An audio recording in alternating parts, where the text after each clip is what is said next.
வணக்கம். இன்றைக்கி வீடியோவில் நம்ம நெய் மைசூர் பாக் துளி கூட நெய்யே இல்லாமல் ரொம்ப டேஸ்டியாக எப்படி செய்கிறதுன்னு வாங்க வீடியோவில் பார்க்கலாம்.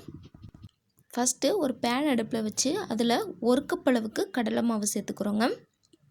இந்த கடலை மாவோட பச்சை வாசனை போகிற வரைக்கும் இதை நல்லா வறுத்து எடுத்துக்கலாம். அடுப்பை மீடியமான ஃப்ளேமில் வச்சுட்டு கருகிராமல் வறுத்து எடுத்துக்கலாங்க. கடலை மாவு பச்சை வாசனை போனதுக்கப்புறமா இப்போ இதை நம்ம ஒரு மிக்சிங் பவுலில் சளிச்சிட்டு சேர்த்துக்கலாங்க.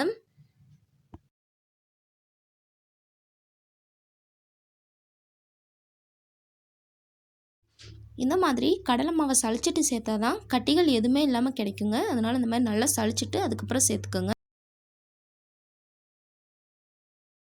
கடலை மாவை நல்லா இந்த மாதிரி சளிச்சு எடுத்தாச்சு.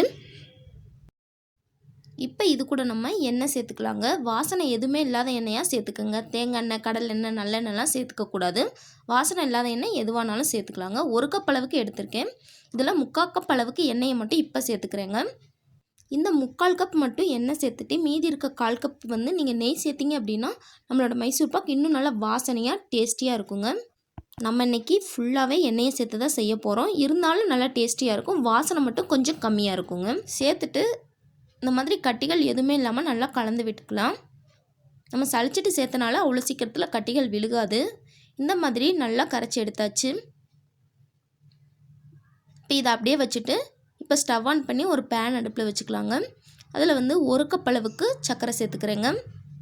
எந்த கப்பில் கடலை மாவு எடுத்தோமோ அதே கப்பில் 1 கப் அளவுக்கு சர்க்கரை எடுத்திருக்கேன். இது கூட ஒரு 1/2 கப் அளவுக்கு தண்ணி சேர்த்துக்கலாங்க. தண்ணி சேர்த்து இதை நல்லா மிக்ஸ் பண்ணி விட்டுக்கலாம். சர்க்கரையெல்லாம் நல்லா கரைஞ்சி கொதித்து வரணுங்க. இந்த அளவு சர்க்கரை நல்லா கொதித்து வந்துருச்சு. இப்போ இதில் நம்ம ஒரு கம்பி பதம் வர்ற வரைக்கும் நல்லா கொதிக்க விட்டுக்கலாம்.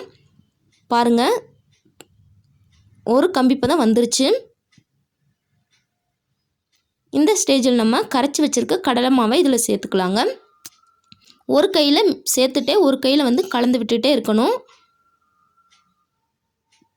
இந்த மாதிரி இருக்கிற எல்லா கடலை மாவையும் சேர்த்துக்கலாங்க. இந்த மாதிரி கலந்து விட்டுட்டே இருந்தால் தான் கெட்டிப்படாமல் இருக்குங்க.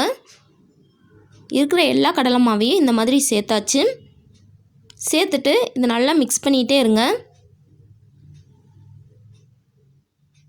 அடுப்பை மீடியமான ஃப்ளேமில் வச்சுட்டே மிக்ஸ் பண்ணிகிட்டே இருங்க. இது நல்லா சுருண்டு வரணுங்க. ஓரளவு கடலை மாவு நல்லா கட்டிப்பட்டிருக்கு. இந்த ஸ்டேஜில் நம்ம மீதி எடுத்து வச்சுருக்க எண்ணெயை கொஞ்சம் கொஞ்சமாக சேர்த்துக்கலாங்க. இந்த எண்ணெய்க்கு பதிலாக நீங்கள் நெய் சேர்த்திங்க அப்படின்னா இன்னும் நல்லா வாசனையாக இருக்கும். கொஞ்சம் கொஞ்சமாக சேர்த்துட்டு இதை மிக்ஸ் பண்ணிகிட்டே இருக்கணுங்க.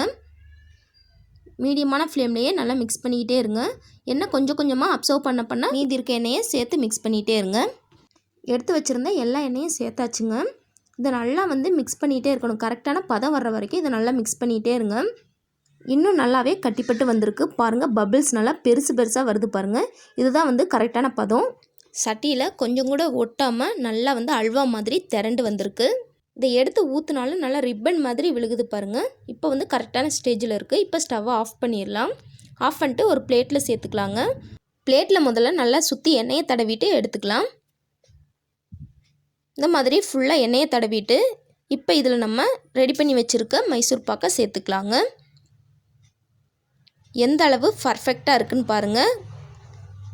இந்த மாதிரி எடுத்து ஊற்றினா ரிப்பன் மாதிரி விழுகணும். பிளேட்டில் சேர்த்துட்டு ஒரு 2 மணி நேரம் இதை நல்லா ஆற விட்டுருங்க. நல்லா சூப்பராக ஆறி வந்துடணும். ஆறினா தான் கட் பண்ணுறதுக்கு நல்லா வருங்க. அதனால் ஒரு 2 மணி நேரம் நல்லா ஆற விட்டுறலாம். 2 மணி நேரத்துக்கு அப்புறம் நல்லா ஆறிடுச்சு. இப்போ இதை நம்ம பீஸ் போட்டுடலாங்க. உங்களுக்கு எந்த ஷேப் வேணுமோ அதுக்கு தகுந்த மாதிரி கட் பண்ணிக்கோங்க.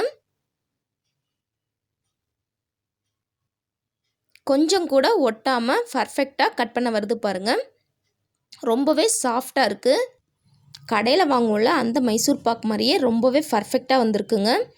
ரொம்ப சாஃப்டாக வாயில் வச்சோனையும் கரையக்கூடிய அளவுக்கு ரொம்பவே சாஃப்டாக இருக்குது. கடைசியாக சேர்த்து அந்த 1/4 கப் எண்ணெய்க்கு பதிலாக நெய் சேர்த்து செஞ்சால் இன்னும் நல்லா வாசனையாக சூப்பராக இருந்திருக்குங்க. இந்த மைசூர் பாக்கை உடச்சி காட்டுறேன் பாருங்கள் எந்த அளவுக்கு சாஃப்டாக இருக்குன்னு. ரொம்பவே பர்ஃபெக்டாக வந்திருக்கு.